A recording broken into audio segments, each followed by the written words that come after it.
Hello, welcome back to the David Watson podcast. Today I spoke to an amazing couple, and they both lost their respective husbands and wife. They both met each other, both fell in love, and both got married. And it's a beautiful story. I hope you enjoy it. Hello, good morning to you guys in Florida. How are you doing? We're doing great. Thank you for having us. And just quickly introduce yourselves, because it's not often I get two people to speak to. Go ahead. Bob and Tammy Cranston, and we met actually through a hospice-sponsored grief support group. And we are originally from Illinois, but we moved down here 4 years ago, and Pensacola Beach is much better. At least the weather's much better. Together, we had 5 children. Unfortunately, we lost my oldest son, which might come up in our conversation. I'm sorry to hear that. Yeah, so we lost him about 2.5 years ago. But together, we grandparent 13 grandchildren, and we're very happy with that. Yeah, they live in 4 different states from coast to coast, so we travel a lot to visit them. That's good. Because the advantage of 13 grandchildren, it's enough that if you forget a name, people forgive you. It's like, come on, there's 13 guys. True. That's true. You know what? And they are keeping us engaged in life and active, so that's very good. And I suppose the easiest, where would you guys start the story?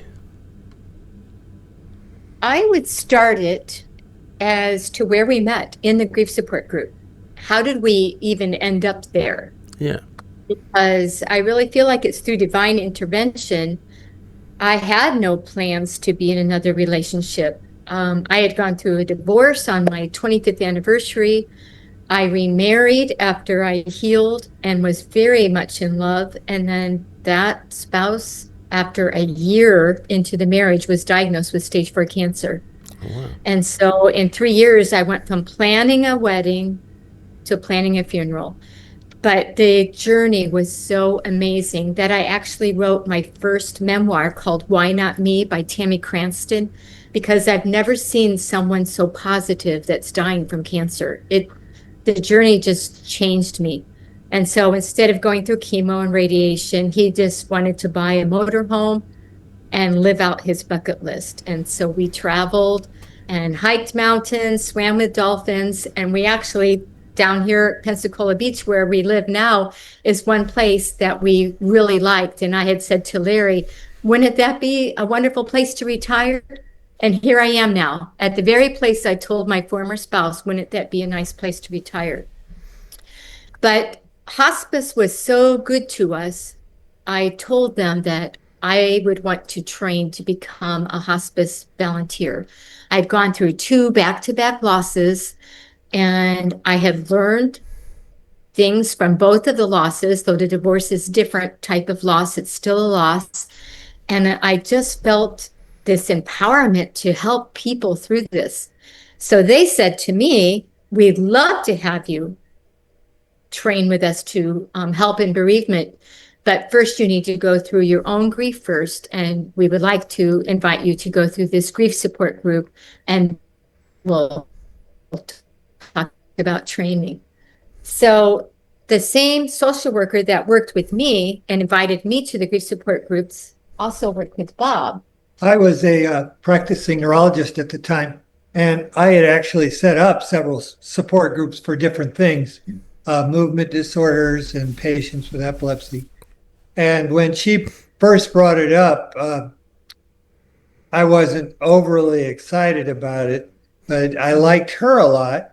And I said, well, because I like you, I will give it one shot. I'm going to go to one meeting, and if it's a bust, then I'm out. But if it's okay, I'll continue. Anyway. And then, but didn't she tell you there's someone at the grief support group who's grieving? There's someone that will be attending who's grieving in a healthy way, just like you. Yeah, at that point, my wife had been gone for a couple of months, and I had probably read 25 different books on grieving after the loss of a spouse. Yeah.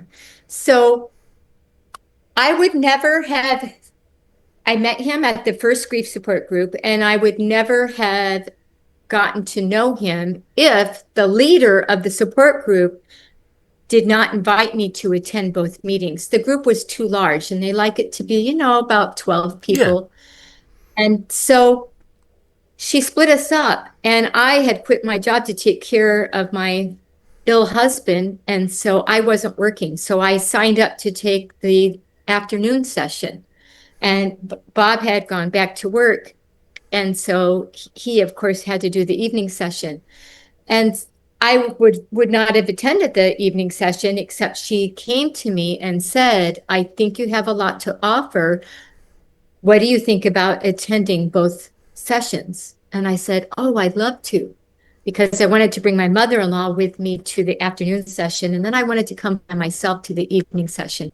So it's almost like there was these little matchmakers who didn't even know that this love story would happen. So we attended this grief support group together for 8 weeks. We became very good friends. We found that we were so intentional about doing all the assignments, and we would openly share with other people, trying to encourage them to talk and to work through the process, because it's a journey, it's a process. And when we came to the end of the 2-month session, we had to, on our last class, come up with a list of things that we were interested in doing to create a new normal, because it's really hard to start over in life. So what are some things you'd put on your list that you always dreamed of doing, that you long to do, things that are fun, and goals? And so I had on my list several things that come to mind: to go to college. Larry made me promise him that I would. He always knew that I wanted to get this degree. And he said, you'll have the time and the money. Promise me that you'll do it. I said, I will. So that was number one on my list. I grew up as a dancer, was in the dance studio 4 to 5 days a week as a child. And ballroom dancing has become popular with Dancing Yeah. with the Stars. And so I decided I'd never taken ballroom dance classes, and I wanted to get moving again. So ballroom dance was on my list. I just wanted to feel alive, and, I would go on walks, but I wanted to learn something and just move. And my wife and I had talked about taking ballroom dance lessons sometime. We'd never gotten around to it. And so when Tammy brought up the idea, I jumped at it. I said, do you have a partner to take the class with? And I was a little intimidated because she had grown up dancing and being a dance instructor. But I said to her, listen, if you won't make fun of me, I'm willing to join the class. And so Yeah, so we immediately went from meeting on Tuesday nights at a grief support group. The following Tuesday, the lesson started. Same time. It was pretty amazing. Same day of the week. And we just met there as friends. And that first time, and this is the first chapter in the book that I explain, we are on the dance floor, and they make it look so easy, but easy it's not. And here we are counting and trying to make it look as beautiful as they are. And we bump into each other, step on each other's toes, and I laugh. And that was the first time I had laughed since Larry died. And then I felt guilty for laughing. And then I shed some tears and I cried. And I talked to Bob about it. And I thought, we had a conversation, is who else can understand these emotions except for somebody who's gone through the same experience? So our friendship just kept blossoming. And then we'd go from ballroom dance lessons to, didn't you work up an appetite? Let's go eat some dinner after the ballroom dance lessons. And then eventually he called me and throughout the week, and he said, I'd like to take you out for dinner. And I just had a feeling. And I said, I need to be frank with you. Are we going to meet as friends, or are you asking me out on a date? He said, I'm asking you out on a date. And that changed things for me because I was very comfortable with being friends. And so I did meet with him, and then I told him all the reasons that I thought he was wonderful and he'd be good for someone else, and that I'll continue to support him. But I didn't think that I was the one that he should be pursuing. And So, sorry, I knew just quickly, did you get, so Bob got the whole "it's not you, it's me" speech? Yeah, she basically was doing that. She kept trying to tell me why it probably wouldn't work out and I would find somebody else. Yeah. But every time she raised an objection, it struck me as like that's not very significant objection. And I would say, yeah, I understand that, but Yeah. So the final straw, I just told him, I think we're just from two different worlds in a way with our backgrounds, and I'm not sure we're compatible enough. And we decided that we would go meet with a counselor, a Christian counselor. And we said, we want to make sure that we're in a healthy place to pursue a relationship. Because I didn't even want to go through love and loss again. And I had all these other goals to keep me busy and fulfilled. But I thought I also don't want to not walk through a door that is being opened for me. And so we met with this counselor, and he had us take compatibility test. And so this was the straw that helped me to make the decision of why I'm married today. So we took the test in our own homes, and then we sent them in via mail, and they went to the counselor. The following week, we came to get our results, and he said, I've been a counselor for over 30 years, and I just want you to know I've never seen scores like this. So I'm on the edge of my seat thinking, what's he going to say? And he said, 60 is a good score for couples who have been married a long time because no one is compatible in everything. He said, are you ready for your scores? And we said, yes. We had 3 100s and 2 90s, and wow. only 170 in a category of raising children, which we had never done together. He said, these scores are off the chart. So now I had no argument left to tell him. So we did begin dating, and this love story evolved, and we actually got married and we wanted the blessings of the families of our former spouses. They are the ones that gave us away. They stood up nice. Away, which was beautiful. And then we had the reception on the dance floor, on the ballroom dance floor. Oh, no. It's really beautiful that your former spouse's family were involved, and you get that love and affection and that blessing from them, because it can be incredibly difficult because you're not trying to forget anything or anyone. It's just like, right. Hey, you're not here now, and I have a life that I can still live, and for them to be involved and to bless, I think it's absolutely amazing. I'm really pleased they did that. Your comment about I have a life to live, we came across a quote from a Dr. Ray Pritchard. He said, you can't go back. No. You can't stay here. You must go forward. Yeah. So that really helped us as we thought about the future. It did, because I remember laying unmotivated on the couch and just feeling like my life was over. And after I read that, I thought, no, life is for the living. I need to get engaged in life again, whatever that looks like. And that's what's so scary about starting over is it's all unknown. But your story is still being written. So you just need to be open to the new things that will come. And so that leads us into the blank journal, which we told everyone at the wedding, we do not need any gifts. In fact, we are going to have to merge 2 full households into one. So just please attend. We wanted this to be a very happy celebration because we both had gone through a really hard time. And one person gave us this blank journal.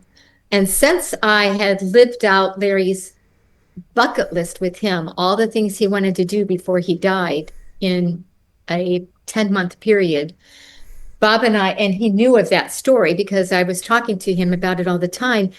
Bob opened that journal and he said, hey, right now, let's write down all the things we want to do, all the things we want to accomplish, all the places in our wildest dreams that we'd like to go. And we'll start working on our bucket list before anything happens to us. Because yeah, well, one thing that's very important to note is Larry was not even 60 yet, and Barb was in her mid-50s. And so it hit us, we could be hit by a truck or have a big stroke or whatever tomorrow. Well, I was actually having a health challenge at the time. My balance was off, and we wrote about that in the book where, I was going to have a skull-based surgery. Instead, I ended up having radiation.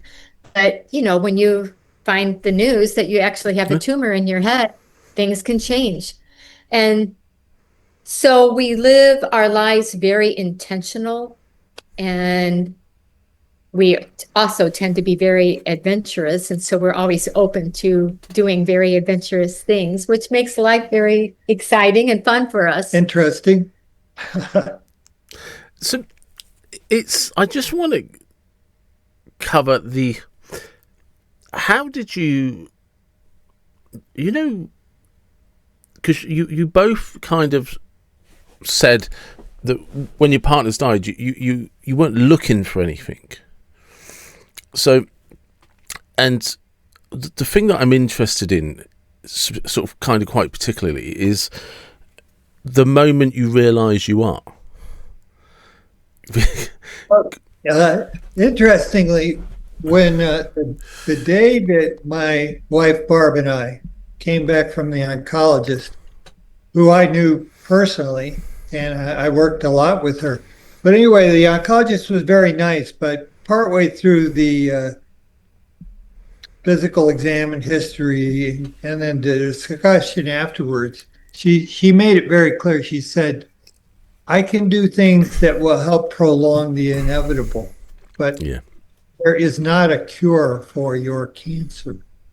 So when we came home, my wife was sitting at the table with me, and she made the comment, she said, when I'm gone, you need to find somebody else. And that was kind of a surprising comment for her to make. But she said, you process the world by thinking it through and talking it out with somebody else. So you have to find a new wife. So that was in my mind. Yes. Yeah. That was not Tammy's mind. Yes. And I didn't have that because I had gone through a divorce after being married for 25 years. And after I healed from that divorce, my best friend introduced me to Larry. And it was a beautiful love story. And now I know that I was placed there to be with him, during to bring him happiness before he died. Yeah. And I realized that I healed through both of those relationships. And I was also open to new possibilities. Even as hard as it is to go through tragic losses, you still carry things from those relationships with you. You never forget, and you carry, when you lose someone, you carry attributes of them into your new relationship. But I knew what I had done with the divorce that helped me heal. And I kept telling myself, I need to apply some of these same principles. I need to feel the feelings. I need to have support, if that's going to support groups or whatever. I need to be open to the change, like welcoming it, which is really hard for me because I'm not a person that likes change. I like my routines. I don't like change. And I had just been through so much change at that point that I learned to welcome it and look at it as, okay, I need to not make any rash decisions right away, but I need to be open to doing new things, learning new things, and being open to just experiencing life and giving back. Because I've been through these difficult times, and I always felt like I will live a fulfilled life if I can now encourage other people Yeah. going through the same process that I went through. And so what followed? So after the wedding, what follows? Well, we had a nice honeymoon in Punta Cana, and we did a number of things. Well, then we came back to Illinois, and I went to work. But on our bucket list, we had created this idea that we wanted to ride our tandem bicycle in different parts of the U.S. In fact, we said a minimum of 10 miles, hopefully 20 miles in each of the 50 states. And so even though I was working, I would use my vacation time or long weekends, and we just venture to ride the bike across, not across, but within Yeah. state, Yeah. all across the So, US. it gave us the opportunity to see every state, gave us the opportunity to, I usually would try to find bike trails that were in the country because we do love nature. And while we were there, we made a vacation out of it. So, if we're over near Cape Cod, we can go see all of those states and go whale watching while we're there and things like that. Or if we're near a national park, we could actually bike in the national park and then tour the national park. So it turned out to be a really big adventure. And we started realizing, wow, there's just so much to this. We're seeing so much beauty. We're having such great conversations. We're learning things about each other that we're facing obstacles and then working well together with how are we going to get ourselves out of this? What are we going to do now? And then we're planning. We had to do a lot of planning together. And it was such a growing experience. And we're creating so many memories together. We're newlyweds. I was 50 years old at the time that we married. And it's like, we have some catching up to do here. We want to create some memories, and we created a lot of good memories. One thing that is true about our tandem bicycle, it allows the two riders to be fairly close to each other as far as talking. Yeah. And it also has independent pedaling. And I'm fairly tall and Tammy's fairly short. Yes. So the independent pedaling really came in handy. But we also are struggling with some hearing loss over time. But riding on the tandem bike together, we could actually have some pretty good conversation. Yeah. We met a lot of nice people along the way. And like I said, we saw some beautiful things and just had some funny stories. And originally, so I'm a photographer, and Bob was journaling all the places we went and all the things that we did. And I started doing Shutterfly books. I don't know if you're familiar with those, where you can take your pictures and then you actually can tell the story, and then it turns into a book. Okay. It's called. And so we have a whole shelf over here on our wall of all of our Shutterfly books. There's probably about 70 there right now. Oh, wow. And so we're actually recording all of everything that we're seeing, everything that we're doing in words and pictures. And then I started thinking, I told Bob, there's so much good that's happening on this trip about what we're learning about each other, what we're learning about life. And there's some really good conversations. We've had some of our best conversations just out here on these trails. I said, what do you think about writing a book? And he said, I think that's a great idea. So we already had things documented, and it made it easier for us to write the book. And the first thing that we started is, well, we'd have to organize it in some way. Do we organize it in chronological order of the trips? And we decided to organize it by coming up with our chapter titles first. So Nice. That's the very first thing we did, is we came up with the title of the book, and then we came up with our chapter titles: obstacles and adventures, breakthroughs, things that we discovered, beautiful places that we've seen. And so then we started putting the stories on the bike trips into the categories where we thought that they best fit. Which places surprised you the most? Well, Tammy had been to Utah earlier, and I had been only to Salt Lake City, so I hadn't really visited the parks.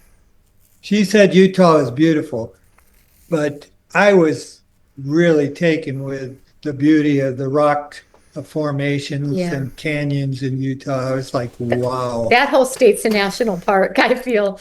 But I think my favorite bike trail was called the Hiawatha Bike Trail, and it's on the border of Idaho and Montana.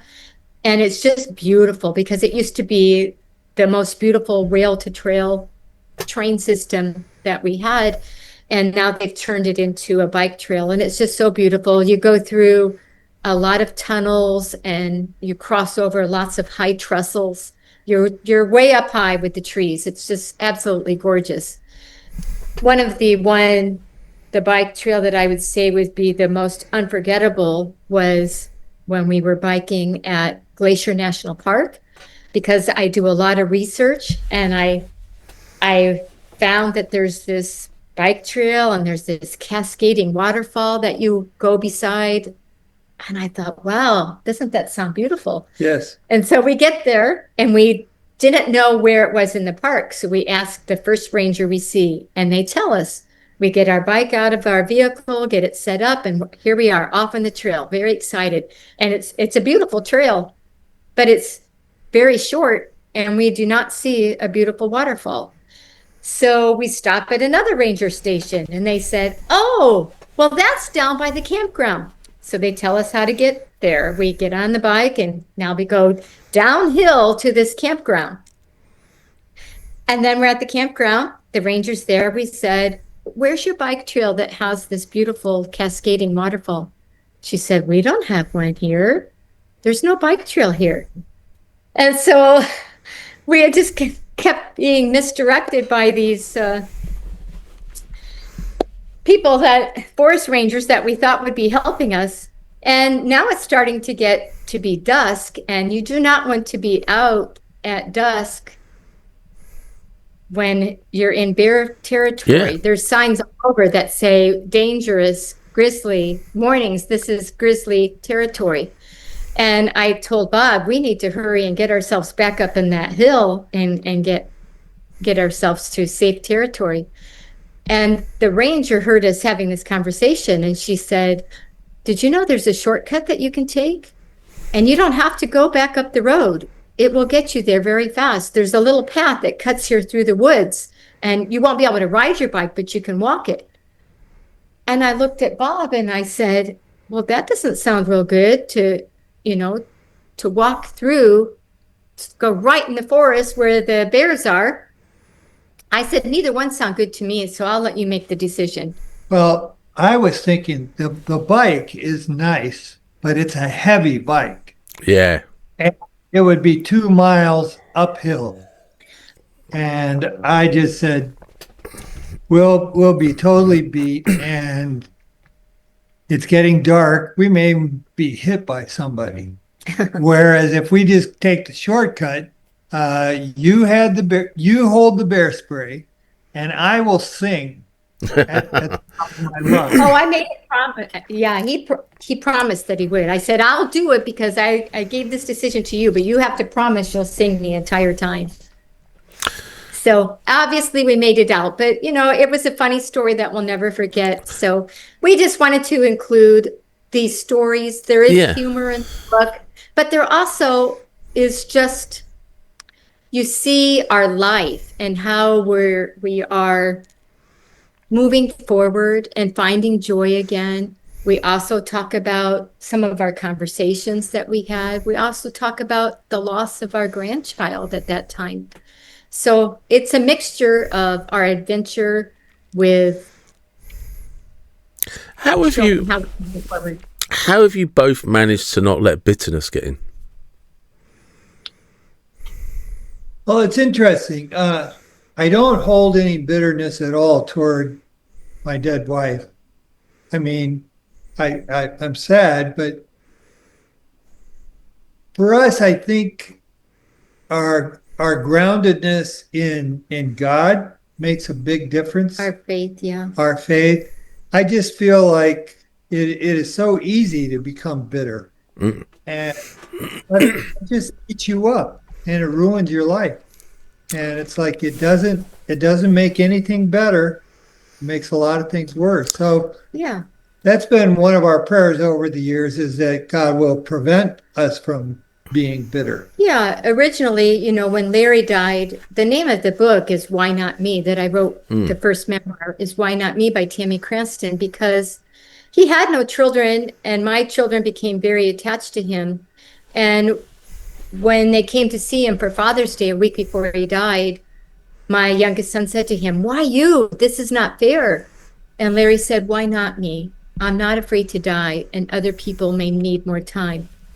Well, after he died, I was very devastated and I struggled, and I was asking that question, why me?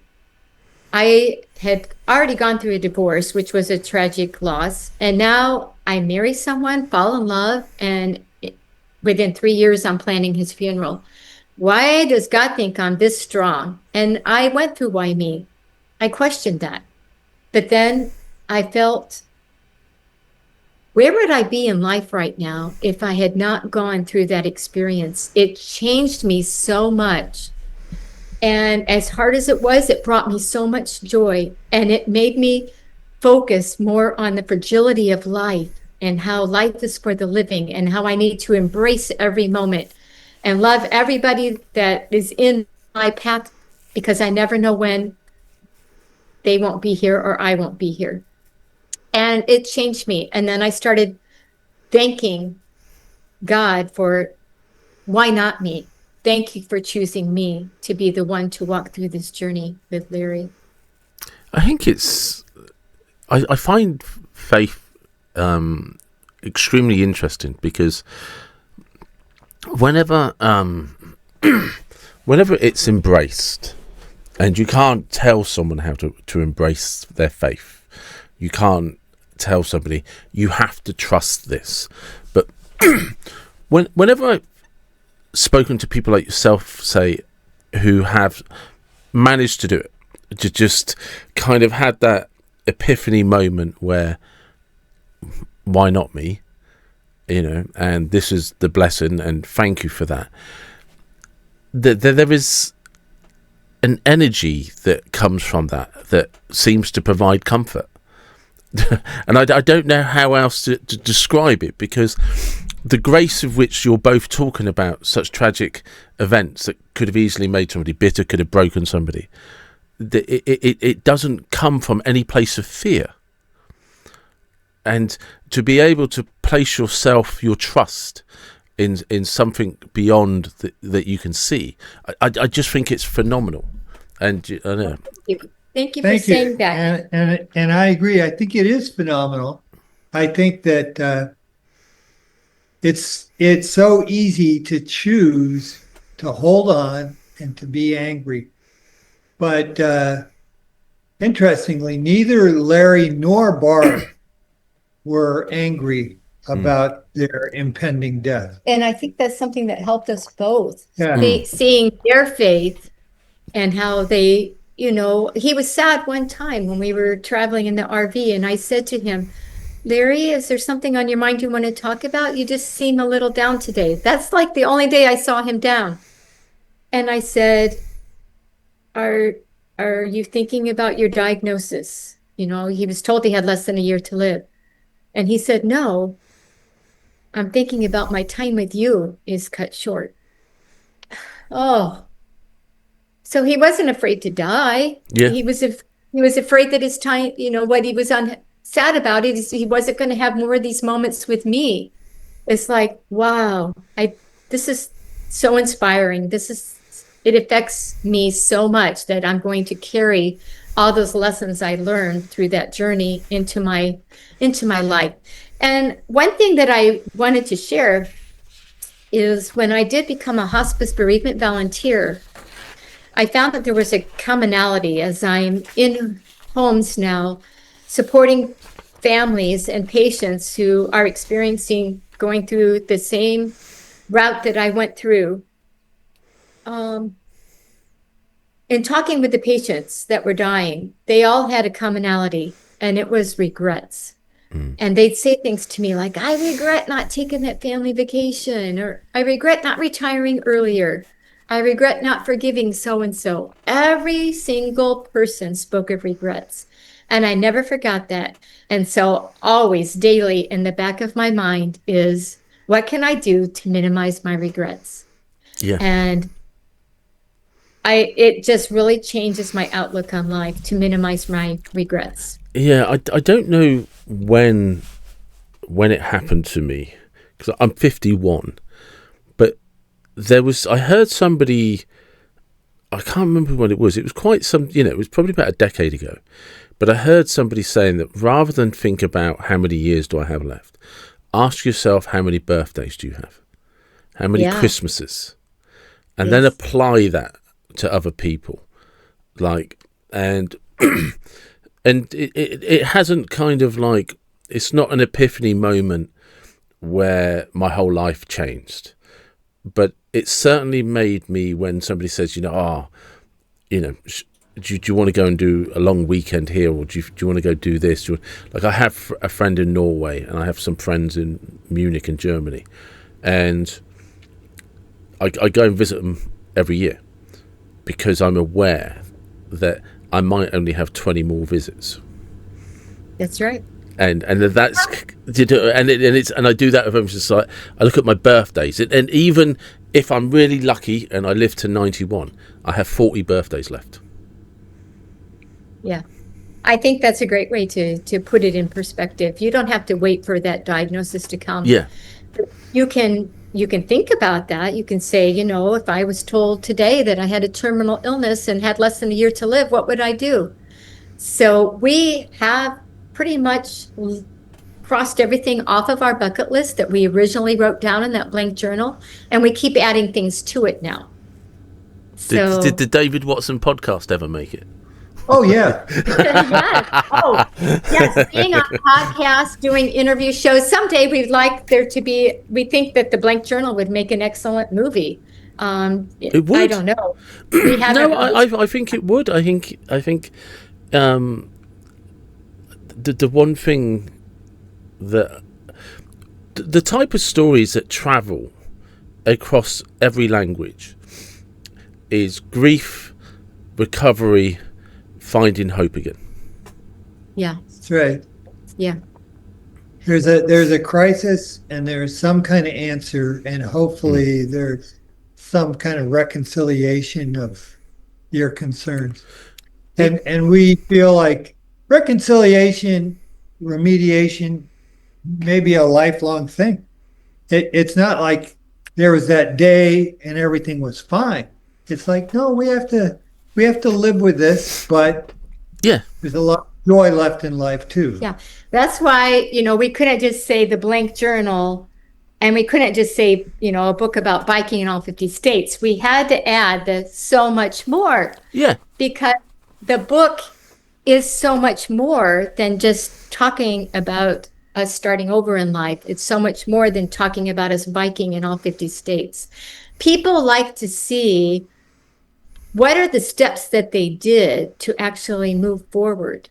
And I know I learned from people in grief support group when they were sharing, what were they doing to get through.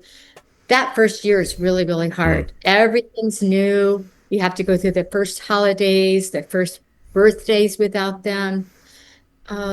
You're sitting at a table by yourself instead of looking across the table of two. Everything is hard. And so I like to learn from people. What do they do to put, one step in front of the other?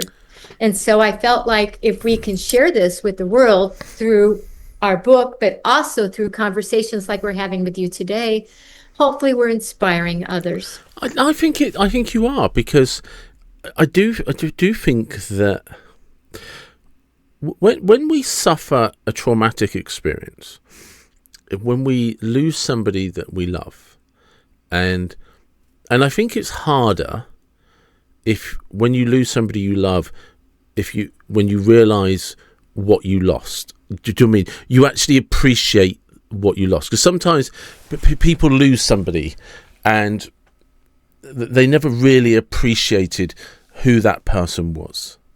Mm-hmm. So when you know that you lost somebody that was actually really did deep down kind of help you fulfill your own life, and partnerships with people tend to be, well, actually, this is how you make me feel about myself getting up every day. So thank you very much for doing that, because in some respects I'm not capable of feeling this good about myself without you. And it's simple, probably, rather than easy. Easy is probably the wrong word, but it's very simple to get caught in a rut of self-pity, depression. Maybe that's a harsh way of putting it, but just remunerating over and over and over how it's not fair. And for reasons that I completely understand, it's very easy to say I'm never doing that again, because actually this hurts, and what I went through hurts. And I'm completely bowled over how both of you were just like, yeah, do you know what? This will be worth it again, maybe, but I'll give it a go. Because there was no, absolutely no guarantee, but just no guarantee, Right. And fair play to Bob, because you were like playing hard to get, and Bob was just like, yeah, we'll work through this as well. I was playing hard to get. There was a little bit of fear for me to love and lose him, because I was feeling very worn out, and probably very vulnerable. Yes, and I thought, if I get into this serious relationship, am I being fair to Bob? Because if I'm feeling more out, is he not getting the best version of me? Is he not getting all of me? But I found also that I would really not be able to be in a relationship with someone who went through the same thing.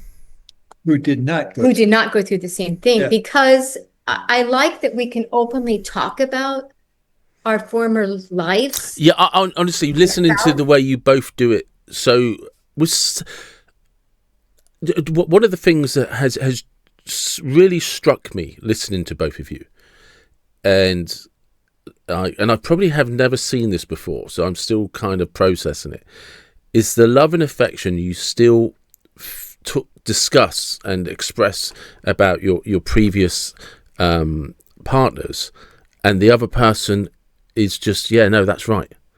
Do you know what I mean? Because to be able to do that really does say a lot about who you are as people.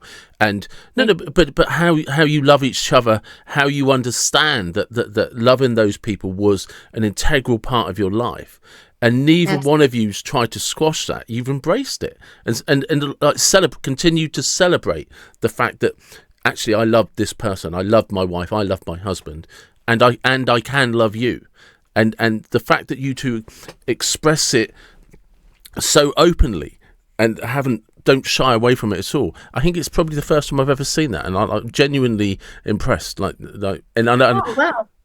No, but I don't mean it to sort of sound like it's as simple as it's just like, this is a really good way that people should live.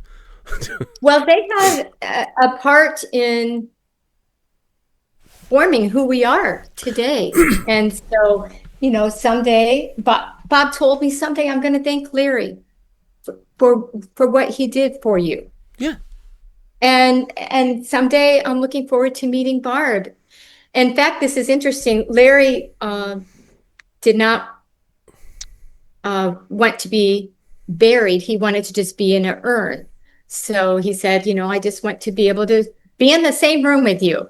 And so we did not put him in a coffin. He was in an urn. But with all the moving that we have done, and with him not having children of his own, I thought, what will happen with that urn someday when something happens to me? So I decided I told Bob I want to buy a plot and go ahead and have the urn buried. And then I asked Bob, I said, well, where do you think you and I would be buried?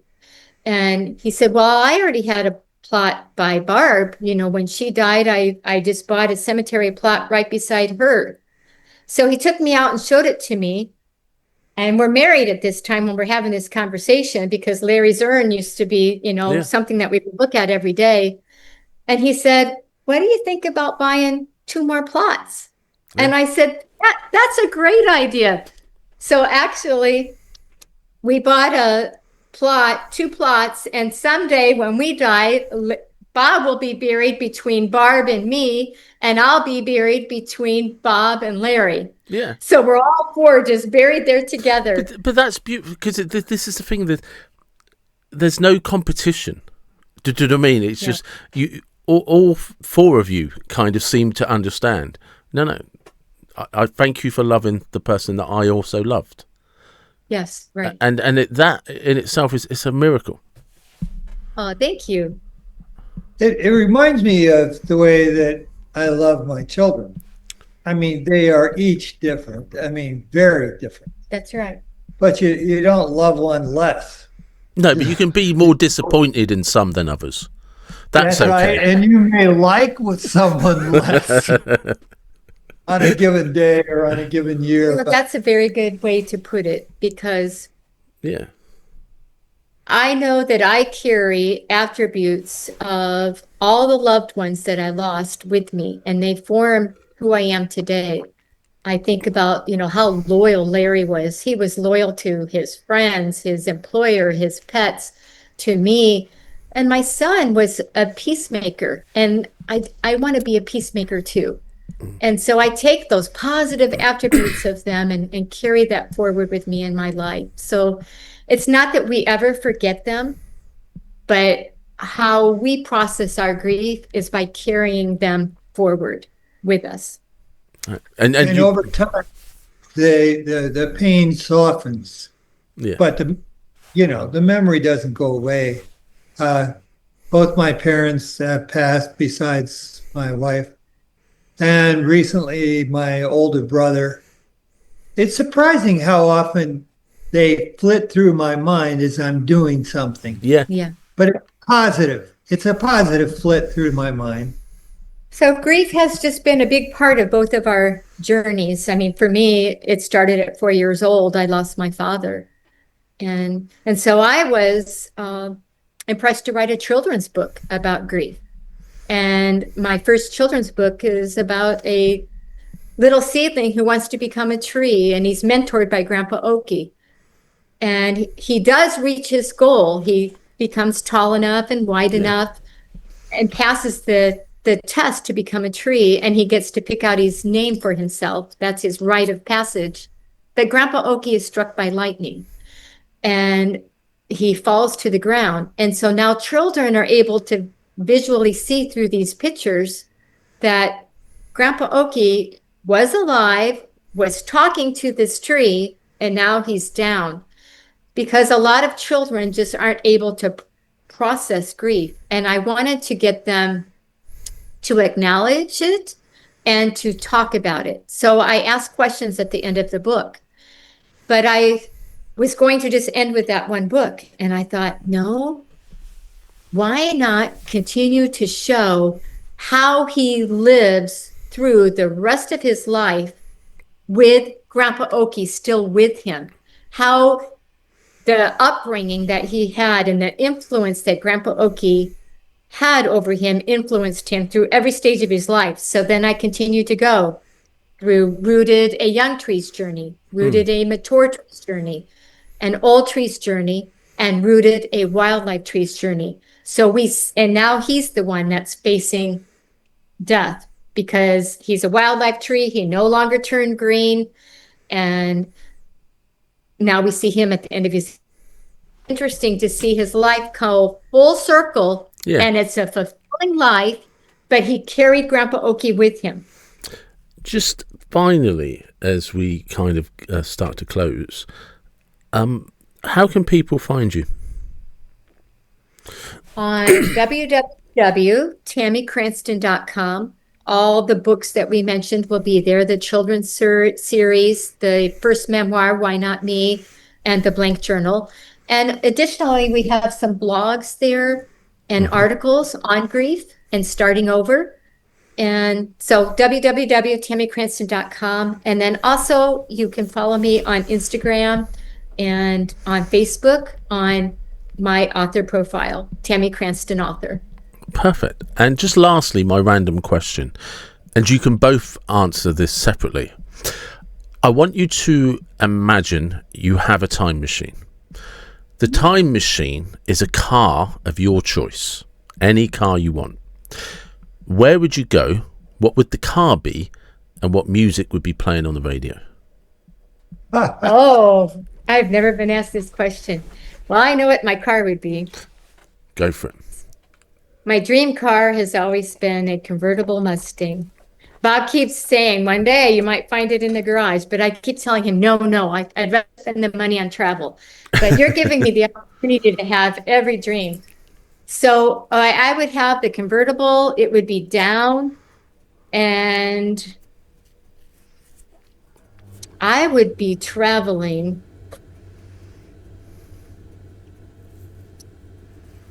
I would be traveling at Glacier National Park on the Going to the Sun Road with that convertible down, because it is one of the most scenic roads I've ever been on, and I would love to do it again. And the music that I would have on, I have so many different ranges of music I love. I basically like a lot of oldies. Yeah. So it would probably be things from the 60s and 70s. Perfect. Yeah. This is going to sound crazy, but I'd be driving the very same Dodge Caravan that I have right now. Yeah, And perfect. The reason I own the Caravan, or we own the Caravan, is because the tandem bicycle fits inside. And that sounds funny, but it doesn't fit inside some of the big Suburbans. Yep. Or the big SUVs. So I'd be driving the Dodge Caravan because I want to keep the option open of having the tandem bike with me.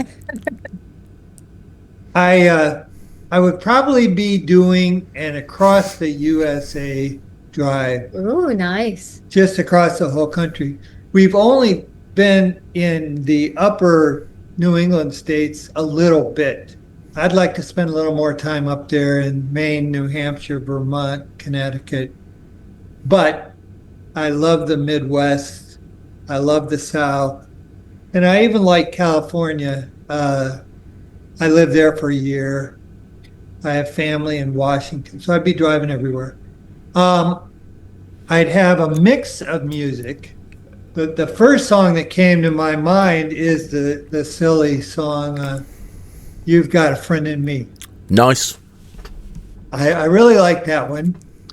And this is showing my spiritual roots. But the second one is a song that CeCe Winans has made famous recently.